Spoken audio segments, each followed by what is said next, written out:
Shoo! And they swam all over the town. We've talked about regression and how to include categorical variables. Let's expand that toolkit to handle other things that might come up in real life. For example, this curve. If we wanted to predict money as a function of age, I guess apparently when you're young there's lots of money, and then when you hit, I don't know, this is either college or having kids, and then when you're older you got lots of money again.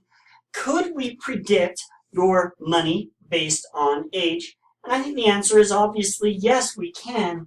But could we do it with a straight line?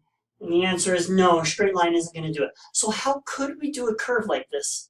And how would we know what kind of curve to use? And how might you notice that it needs a curve if it was almost straight but only slightly bent? And the answer to that is going to be you'll see stuff in the residual plots that will help emphasize that a curve is needed. But I want you to notice something. We could do a straight line here if we chop the data in half and ran regression. We can chop the data in half and run regression line here. So I've often seen people chop up their data and they'll have nice straight regression for pieces of it. And yeah, that kind of works, but just like when we were doing the categorical stuff, you're missing something if you don't put it all in one model. And what you're missing is information about the error structure. This half can tell the other half how that error structure behaves, and it'll make the model more powerful because estimating the error is the hard part. But let's be clear for a second about what we mean when we talk about linear regression. Linear could mean belonging specifically to a straight line. That's a two-dimensional image with a y equals slope times x plus a y-intercept. And this is what a lot of people think about when they talk about linear. But in mathematics, linear means it has a certain mathematical form. It's a sum of a bunch of betas times some function of the x values. So this y equals beta naught plus beta 1x, that's one form. But it's still called mathematically linear if we had a slope times a whole bunch of different x's. And for that case, mathematically, it could be that x's or x's squared, this is like some other new x, call it x2 if you want. So mathematics wouldn't see this and this as being any different form.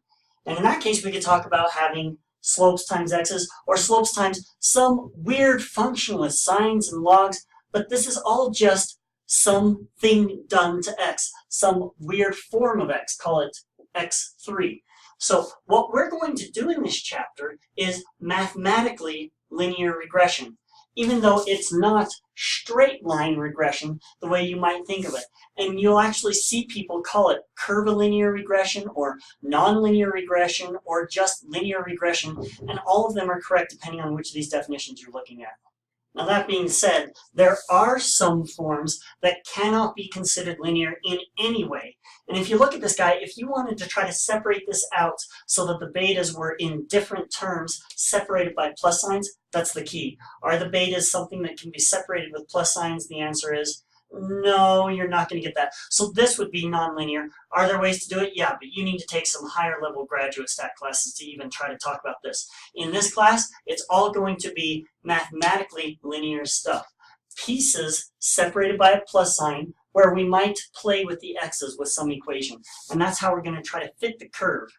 So back to the picture that we had at the beginning, we're going to try to map this by using an equation that is quadratic in nature with both age and age squared. Now, age squared is what we think this is going to match because it looks like it might be quadratic.